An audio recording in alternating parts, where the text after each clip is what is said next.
This is the Prestigious Initiative, and these are the points. I'm Chris Kent, and I'm joining Chris Bean. Hello, Mr. Bean. Hello, sir. Let's talk about your conversation with Roger Connect. First thought. Yeah, Roger was very knowledgeable in his field, and I think it's very clear that he has a different mindset as his approach to a lot of different things. And really, I like that he's able to help so many people off of the free things that he has available, the free tools that he has. Um, Very helpful, yes. Yeah, you think of big execs or top level, high level executives in business and whatnot, and their approach to their business and to the people that they work with, and their approach to money and their approach to productivity and efficiency or whatever. And you know, hearing Roger's perspective on some of this stuff was refreshing because we have this idea in our head of what the top guy looks like, but Roger, for all intents and purposes, is a top guy. He doesn't look anything like that kind of image we conjure in our head. And to start off with, he encourages a culture of accountability. And so being able to not only hold yourself accountable, but let yourself be accountable to other people to get your work done, get your job done, do what you're supposed to do, handle responsibilities. And accountability isn't just a scare tactic, I don't think. Accountability is a useful tool, and it can help motivate you and keep you on track. It's not just, hey, I got to get this done because the boss is going to check on it. No, I have the boss check on it so that I know that I can stay in line and I'm doing what I'm supposed to be doing, and I'm following the right path to getting this stuff done. And, you know, approaching it as a culture of accountability, I think is a big difference between approaching it as, the again, the boss is breathing down my neck, waiting to make sure I get this stuff done, because that culture and the idea of accountability in my head is more of a collaborative, more of a teamwork, more of a, we've all accepted that we want to do well and we're going to hold ourselves accountable to this standard so that we can perform to our excellence, or perform excellently, at our peak of what our abilities are. And so, right off the bat, starting with that kind of culture, uh, immediately sets Roger apart from, in my head, the other top players. Well, I think that having a culture of accountability helps the team to be to take ownership over whatever it is that they're doing. Because if you are being held accountable to whatever it is that you do, then when you do more, when you achieve more, then that will be recognized. And because of that accountability that's there, that the culture of the accountability, when you negatively perform, then people know that. People can see that, and then you know what you need to do to move forward because somebody on the team is going to say, hey, listen, you need to work on da da da da, and then you can move forward with that. But without knowing that, without having that type of culture or atmosphere in the job, then it would be hard to progress and move forward from there. But if you know that that's going to be accepted or not accepted, and you're going to have to be, you know, held accountable for whatever your actions are, that's super helpful because then you know what to expect as you move forward. And as far as knowing what you need to do in order to advance, that's key as well because then you get to see the roadmap. You get if I do this and then this and this and the whole way across the board because you know that that is the type of atmosphere that the work is. Yes, sir. Yeah, having consistent check-ins on your metrics and performance. Roger's another person that we've talked to who religiously tracks metrics and keeps standards, and being able to reach those standards and perform to what is expected of you, again, is part of that accountability, part of that tracking.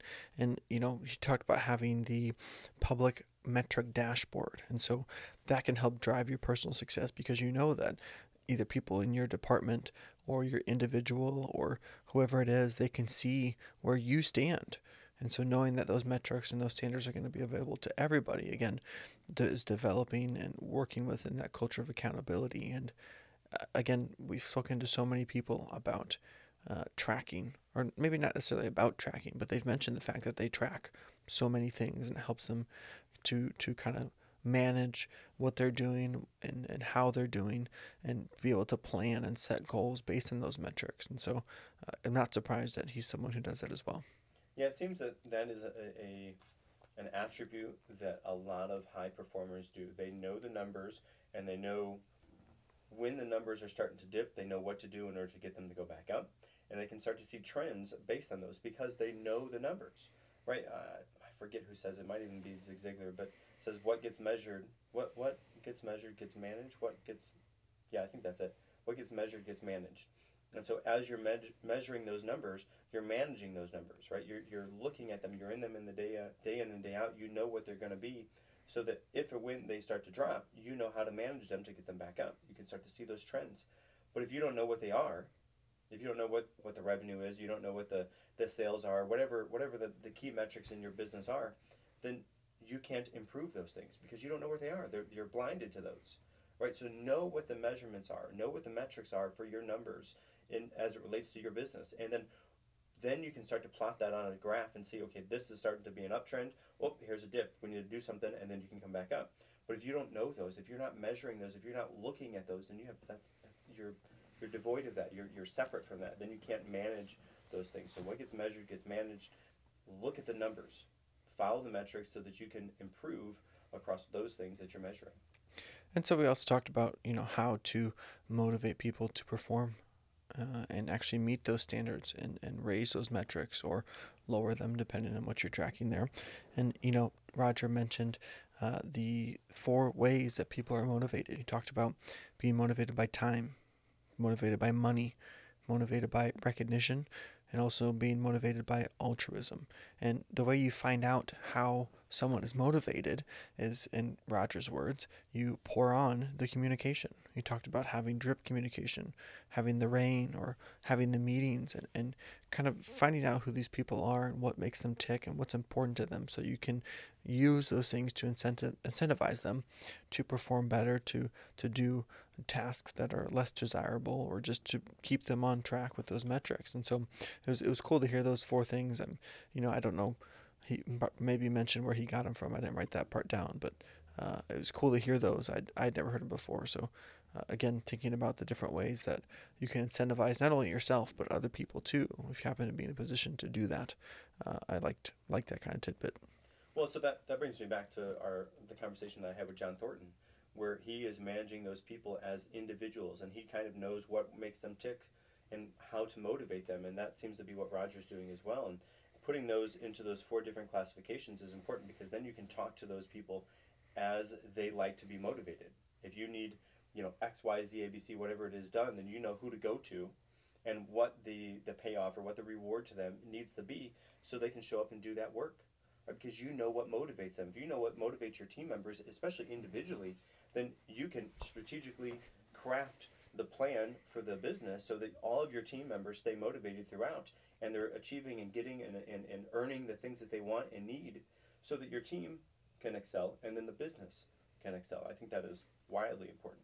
Yes, sir. Yeah. And speaking of your business excelling, take that communication to the professional level and make sure that you have, check-ins with your clients. Even if it's, something that isn't necessarily business related, just check in with them. Send them a postcard, send them a text or something, an email, or even just say, hey, just thinking about you. I wanted to check in, make sure you're okay. That helps to develop that relationship with your clients so that you are someone they consistently come back to because they know that you actually care about them beyond what you can sell them or what they will buy from you. And that's another important tool is, that culture. This isn't necessarily the culture of accountability here, but you're still developing a culture of a business that actually cares about its clientele. And that's huge, really huge. I'm sure we can all think back in our minds of times when a company has gone above and beyond with their customer service in that effort to create that relationship. Or if not, you can think of a time when a company has done really absolutely poorly at doing one of those things, and you can think of that bad experience in your mouth, and so decide, or that bad taste in your mouth from that experience. So you kind of decide what you want to do as a business and as a person, and really think about how that's going to motivate the next step you take when you're reaching out or not reaching out to your clientele. Right, and of course, as you're selling some sort of product or you have some sort of service that's going on, being in communication with your clients is going to be key because then your clients are going to be reminded that, hey, you do exist. You're bringing them back into your mind, and that's going to be, pushing sales further along. If you have some sort of of new product that comes out and you only tell the new people about it, but you don't tell the previous customers about it, then they don't know that that exists.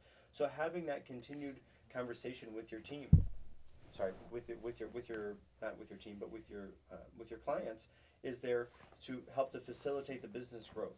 But on top of that, you want to be the type person, you want to be the type of business, the type of team that is continually in contact with them because you see them as a human.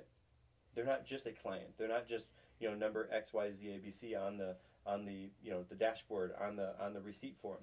You see them as people, and you want to invest in those people so that those people invest in you.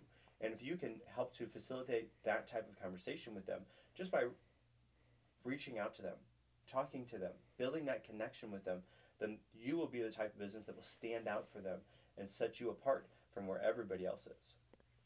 Yes, sir.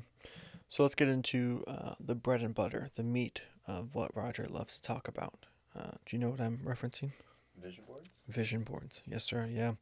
A lot of good thoughts about vision boards. And as you mentioned earlier, a lot of resources and information you can go find to help you develop your own vision board, talking about the importance of vision boards, what vision boards are, different ways that you can utilize this tool. But, this is something that I've heard about personally.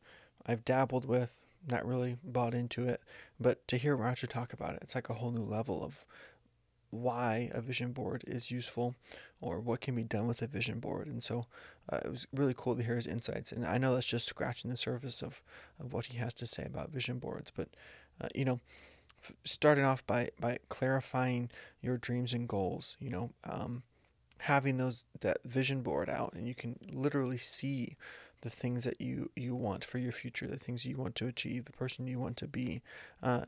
It just makes sense. You talked about it as well. The power of vision in our dreams. Think about the time you had a dream and something happened in your dream and you woke up and you either felt a certain way because of that dream, or you really can't tell if that dream was real or not for a while, or maybe even now there's things that happened in dreams that you don't know if it even was real. It just feels so real, and the major motivator of those dreams is the vision. And so being able to tie the power of that into your vision board, again, was kind of eye-opening to think, wow, okay, yeah, I can relate to that experience, but I can see how those two things can be used in conjunction to amplify the power of that vision board. And like I said, we're just scratching the surface of everything Roger has to share about vision boards, but really cool to hear him talk. You can tell just in the way he's mentioning these things that, he's done his research, number one. Number two, he really believes in the power of the vision boards. And number three, he wants you to have as much success as he does by utilizing that tool. Right, and vision boards, something that gets brought up every once in a while. We had a couple other guests that talked about vision boards and having those and what that means. But you're right, the way Roger talked about this was a little bit different light than what we normally interact with as far as vision boards go. And it's really kind of refreshing and the new approach, really new to us approach, as far as the vision board goes, is really helpful. And we talked about a little bit after that conversation with him that we're going to put together a vision board for the show so that we can help to kind of structure what the future of the show looks like. And so I think that was really helpful to get insight from Roger on how beneficial it is to have that vision board. Because you're right, you have a dream, and that dream you have causes a vision to happen, and through that vision you feel a certain different way. And if you can structure those feelings because you structure the visions that you allow yourself to have, then you're going to be able to live a life that will hopefully help to achieve whatever that vision is. But it's not, you can't do that unless you can visually see it. If you can visualize it, then you can achieve whatever that goal is. And so I think that having vision boards is something that's very helpful. And again, something that we will for sure do for the show. That way we have a vision of where, a defined vision of where the show is going to go as we move forward. We also touched a little bit about money, and he talked about the importance of stewarding your money and the idea that you're either earning or paying interest on things. And we don't really talk about money a whole lot here, but I think the concept behind it is your mentality, the way you approach it. And something that Roger mentioned was that, our relationship to money is typically learned from our family. And so we can find those trends throughout our family, and the way we saw our parents deal with money or our close relatives deal with money is going to influence the way that we also deal with money, whether directly or indirectly. I see my parents saving money, so I'm going to save money. Or I see my parents saving money and I think it's a waste, so I'm going to go spend it. But, being aware of that relationship, because sometimes it happens subconsciously. And, part of being successful, unfortunately, is money. It's just the world we live in. We need money to do things and buy things and provide for our families and for ourselves. And so having a healthy relationship with that is going to be beneficial in helping you succeed in all areas. And, I'm not saying money is everything. I'm not saying you need to go and try to make as much money as possible and screw other people over so you can have more money. That's the exact opposite, actually, is I'm saying you need to have a healthy relationship with money. Find out how to use that tool, that necessity, and how to gain money to do the things you want and provide for yourself, like I said. And, again, to talk with such a high level businessman and hear his perception of that. He's not, again, and the idea in our head is, big business guy just wants more and more and more and more and more and more and more. Now, we all would like more money, sure, but his relationship is not the one that he can't get enough. It's understanding that money is a means to an end. Sometimes it's something that you have to work toward getting, something you have to have, but also the freedom that he can have living out of debt, and how happy he is to live out of debt. But the only way he can become that is if you have that good relationship with money. You can manage it, you can steward it, so you can pay off those debts and stay out of debt too. And so, again, I don't want to make the whole show about finances. We've had a few people talking to us about finances, how you can steward them better. Annie Margarita Yang is coming to mind, and some lessons that she taught us about money. But again, just taking her and Roger and connecting those two things, they're viewing money with a healthy mindset and having a healthy relationship to it, which helps put them in a better position. And so I would be remiss if I didn't mention that part of the conversation as well. Yeah, I think the big takeaway for me was, and we've talked about this before, but is those stories. The stories that we hear somebody else say, and we hear them oftentimes as a young child, and we accept them as fact. Oh, money doesn't grow on trees. Okay, well, we got to, well, we don't have enough money, or whatever it is. We hear those things, whatever it is that you're brought up as, oftentimes is how you interpret money or think about money or associate with money as you get older in life. But we need to know that that's not necessarily what actually is the case. We need to actually figure out for ourselves what that means and what that looks like moving forward. But it's not what you heard as a from your youth. And for me, as somebody with small kids, I have to be mindful about how I communicate those values with money, as far as I'm communicating that with my kids. And so I want to make sure that I'm communicating and talking about this in a light that helps to not have them go through the struggles that I had to go through as I learned and grew and moved forward, so that they can, just be off on a better track from the get-go, not have to, stumble through as I had to do. So I think that associating that early foundation with how you interpret money from your parents is really foundational as you move forward, and then understanding what that looks like as you move forward so that you can have a different relationship with that is really key. Yes, sir. We asked Roger before we ended our interview some of his key takeaways or final thoughts to leave with us. And, I wrote two things down. Number one, the 5 keys to success. He talked about having passion, focusing on quality, being committed, understanding the numbers, and then balancing your time well. I think those are 5 things that are important to be on top of, as he mentioned. And if you think through it, it's very clear that in all our conversations, those are 5 topics that typically come up. And then he also said something to us that has kind of stuck with me. And, it's a simple sentence, but I think it's very profound. He said that no success can compensate for failure in your home. And so at the end of the day, your family and your personal life are of the utmost importance. And so, working 60 hours a week to make lots of money is never going to be worth it when you could be at home spending time with your loved ones. And, every once in a while you're going to have to make a sacrifice. I understand that. But again, that profound sentence that no success is going to compensate for a failure at home kind of stuck with me. So, again, great to hear from him and his insights, and obviously someone who is successful and happy, as someone who I want to emulate or kind of work toward being like. And so great to talk with Roger and hear his knowledge. And, after the call ended, we were talking with Roger for a little bit, and he mentioned, again, something that a lot of successful people tell us, mentioning his journaling habits. And one of the journaling habits that he wanted to share with us that we're now going to share with you too is, he challenged us for 30 days, and 30 days in a row, but he says it's okay if you can skip 2. Never skip more than 2 days back to back. So if you miss a day, okay, get back to it the day after that. If you miss a day and you miss a day after that, well, then restart your 30 days. Try and have 30 days consistently. You can skip 2 days. Okay, fine, whatever. For those 30 days, each day, write down 10 things that you are thankful for, 10 things that you are grateful for. But don't repeat anything. At the end of those 30 days, just imagine the difference in outlook, the difference in your perspective when you've been focused on how grateful you are, and you're taking time intentionally to think about things that make your life better and things that you are thankful for.